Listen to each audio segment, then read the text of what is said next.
It just doesn't matter if you want to leave this time, 'cause I'm gonna be straight.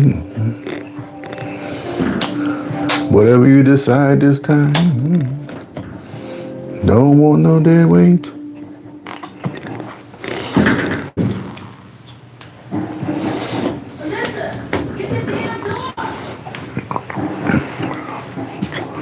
All right. I don't think very many people are out today.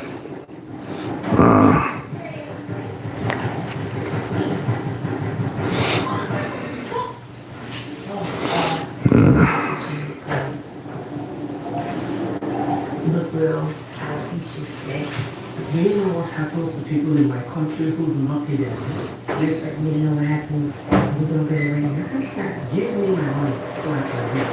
I think this is not to be considered for this. You don't have to say that much. So you did not pay. Yes, yes, yes. Do I look at the Gonna be one of those days where there's no activity at bay. But I don't care. I got to get on record here. All right.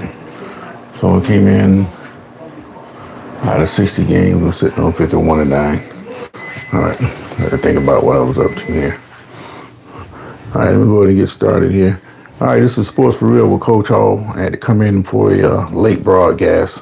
Run a little late today, but that's my problem. I'm normally a morning person, but it didn't quite work out for me this time. So I'm getting all excited because we're about 30 minutes away from tip-off where Florida's going to take on Auburn. Last time they played, Florida beat Auburn by 9 points. And because of that victory, people in this part of the world, I'm in Northeast Florida, by the way, people have already had the Gators cut the nets down. I don't know about that. Now, before I tell you why, let me first tell you about how I generally felt about Auburn. They say that Auburn was the clear consensus or the number one team in the NCAA when the brackets came out. And when the brackets came out, they said that Auburn deserved to be number one, although they backed into the tournament losing 3 out of 4. Well, they got their legs back together, and they seem to be on track to looking like that overall number one seed. But my point back then when the seedings came out, I thought maybe they should be a number one seed. Maybe they should have slipped down to 2. But in my opinion, I don't see nobody beating Duke. That's what I said then, and I'm kind of sticking to that now. But as far as Auburn's case, I think they have a very good chance to beat Florida today, even though people have the Gators already winning this game. Now, Florida does present a problem. They have the one player that you can't just foul him, and when the game is on the line, it doesn't seem like you can stop him. Well, all of that is true. The guy is real good. We're talking about Walter Clayton, I think his name is, and he's real good, especially in the clutch. He can shoot free throws over 80%, and when the game's on the line, he's got the heart to kill you. Well, I say to that, yes, he has the capacity to beat you, but Florida is very, very fortunate to be in this situation, and it's because of him that they're still playing. And it's because of him, Auburn's going to draft a game plan to stop or slow him. And because of that, I think Auburn, if they're truly the number one seed, they're going to find a way to overcome Florida and knock them off today. And I think the advantage of it all is that these teams seen each other before, and you know what you look like strictly against this particular team, and you can go back and pull the film out compared to what you're doing now, and then come up with a game plan that works. And I think that's what Bruce Pearl is going to do. And I think that Florida, you know, even though Jazzy Jeff say that Auburn is going down, I don't know if you're an Alabama fan or a Florida fan, but I think Auburn is going to find a way to get by Florida, because Florida, they were pretty much run out of all their lives, man. And I just think their heroics to get to the Final Four was great. But now you got a team just as big as hard as you got, and you're not just going to be able to get on some lucky streak and get to the finals this time. Roll Tide, Alabama. I knew it had to be one. But let me ask you something though, Jazzy. You must be from Alabama. Did you hear the heartfelt thanks that Charles Barkley did about a week ago, congratulating the entire state of Alabama for not only Auburn getting to the Final Four, but the way that Alabama has played. And I understand what he was trying to say. He said that the game in that state has improved so much because when he was in school, Auburn was terrible. Now, Wimp Sanderson had decent teams over Alabama, but never could he suspect that anybody from the state of Alabama would make it to the Final Four. So he was gushing about how proud he was. So I'm just interested to know, Jeff, do you hate Auburn so much that you refuse to give them any kind of congratulations for making it to the Final Four? Tell me about that. But I think Auburn, regardless of how you feel about them, I think they're going to find a way to win this game. Now, the most complicated game just happens to be the second game, and it happens probably going to be the better game, and it's got the most on the line. In my opinion, I'm saying to you that I think that Duke has been the best team all year. But Houston has a great position also. They've been to the Final Four several times. And every single time they get there, something happens to them. If you keep making it to the Final Four, eventually it's going to be your time to win it. And I'm thinking that if Houston gets by Duke tonight, they're going to win it. I've told you that Duke is the best team, so I expect them to win this game. So in short, whoever wins that Duke-Houston game, that's your national champion. Now, I don't see any blowouts here in either game, but Houston plays such great defense, and it'll be interesting to see just what kind of plan they come up with to slow down Cooper Flagg. That's going to be very interesting. TJ says, hi, how we doing?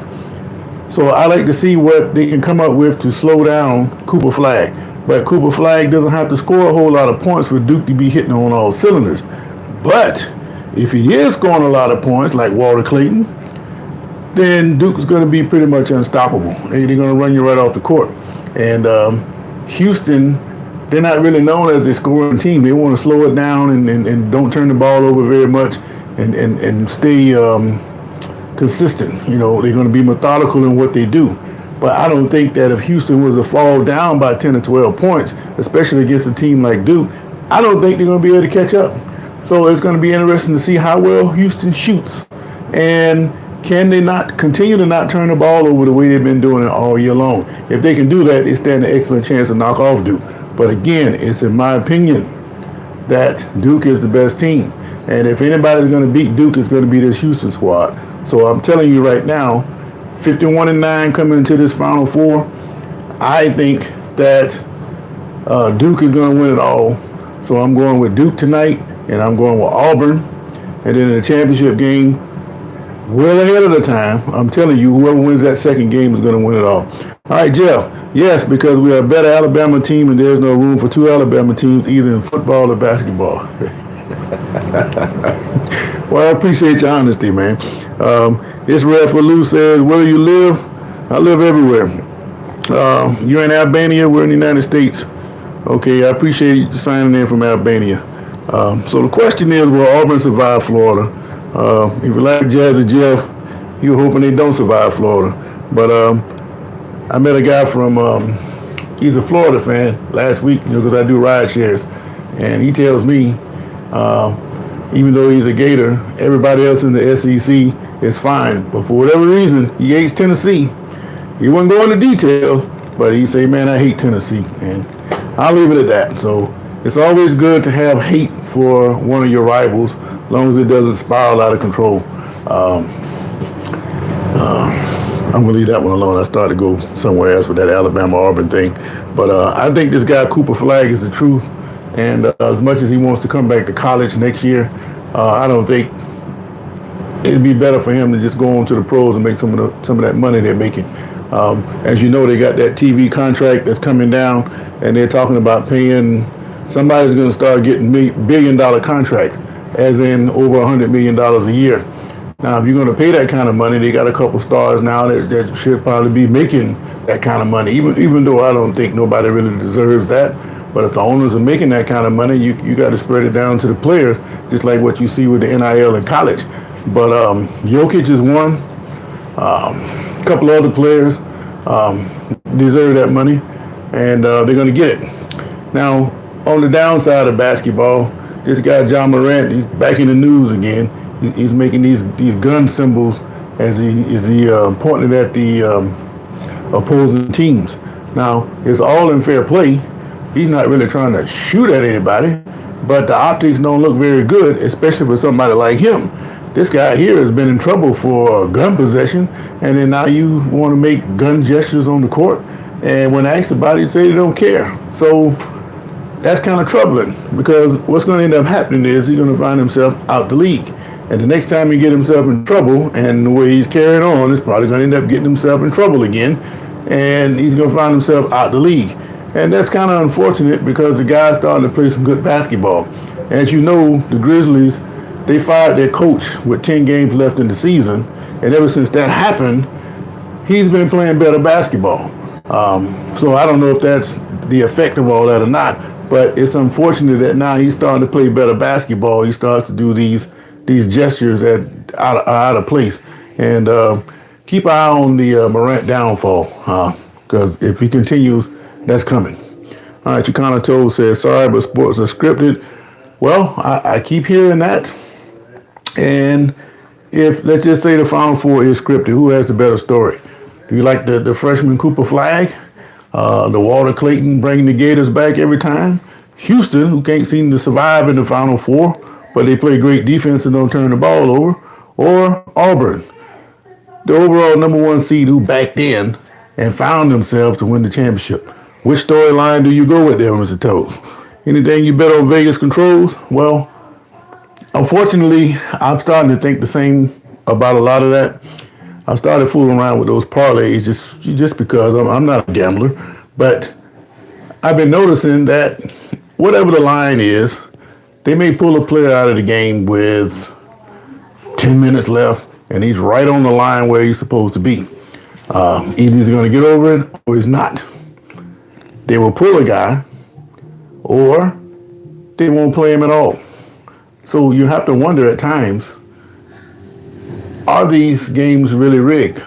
But unless you're on the inside, you can never really know. Now, I've known a couple professional athletes, and I probably could ask that question, but I'm not sure if I would get a good answer.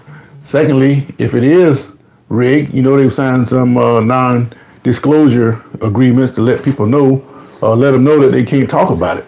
So what kind of answer can I really expect to get? I don't know. But one thing for sure is a lot of money is being made at these sporting events, these games, and Vegas is making a whole lot of money behind it. So what can you do about it? But I do notice some things where it looks kind of funny, where a player just mysteriously, they're not in the game anymore after they get to the point of making the point or not making the point. Take of that what you will, but that's just my control on that. So let me check my polls so far. I got a couple votes. Well, Auburn survived Florida today. Most of you guys think that Auburn is going to get knocked off. Wow, that's going to be interesting. Expect a great game. But I've been watching these Final Fours. The first time I saw a Final Four, I saw bits and pieces of the '82 Final Four. That's the one where James Worthy got the pass from Freddie Brown when Georgetown was about to beat him. He threw the ball to the wrong guy and they dribbled out the clock. That was '82. And we've pretty much been watching them ever since. And I've seen a lot of teams that come in with a lot of flying high, in other words, and then find a way to not play well during that one game. See, in basketball, when you get to the professional level, you can have 3 bad games and still win a championship. But in college, it's just like football. Any level of football, all you get is one chance. And if you don't hit on all cylinders when you have to hit on all cylinders, you got a problem. And a lot of these teams that come in and they don't play well, or a player plays bad, or like I said, Freddie Brown throws a bad pass to the wrong team. in the last 10 seconds of the game. So it's why you like sports, because anything can happen. And I like it when it's one chance. All these series where, guys don't show up or sit out or whatever, or you really get the picture of who the best teams are. And most of the time, I don't think so.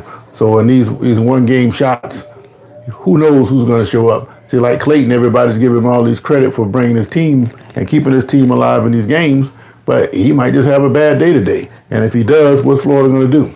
Who are they going to turn to if he can't do it? So a lot of things to be asked. So the only thing you do is sit there and watch the game and see how it goes. Hopefully your team comes out on top. And if you're betting, hopefully they make you a few bucks today. So that's how that goes. But I just had to come in and chime in and get my picks to let you know that I'm still rolling with Duke, even though I don't like Duke. They just show me the best performances throughout the year. And I think Auburn got their legs back together, and they're looking for a little bit of revenge on Florida, and I think they're going to get it. And then Monday night, you're going to have the championship game where I expect Auburn to be taking on Duke. But if it's Houston, they expect Houston to finally cut the nets down. It's been a long time coming for Houston.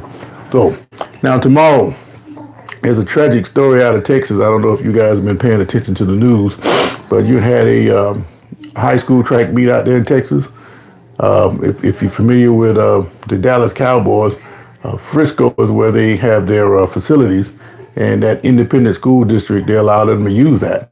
But they weren't at this particular place, but it's the same town, Frisco, Texas, and they had a track meet, and one of the guys stabbed another athlete from the same town and ended up killing him. Tragic story, especially when you find out why he did that. And the kid didn't seem to even realize the magnitude of what he did. And now he's been charged with first-degree murder, and he's got a problem because he don't look like he's very strong at this point. So bad days ahead for that kid, and there's no way around it. If you might end up getting a chair the way the circumstances unfold. So I'm going to come on tomorrow and talk about that when I have a little bit more time. But right now, it's time to get in the mode for these games, man. It's going to be some great games. So pull your seat up, turn the volume up, get ready to jump up and down because Florida and Auburn, they about to get it on. And not quite like football, but the stakes right now are higher because I don't think you ever see the day where Florida plays Auburn for a national championship opportunity. So until next time, this has been Sports for Real. I appreciate you guys chiming in with me, and I hope you like and subscribe and check me out tomorrow as we talk about the situation unfolding in Texas. So until then, have great games. I'm out.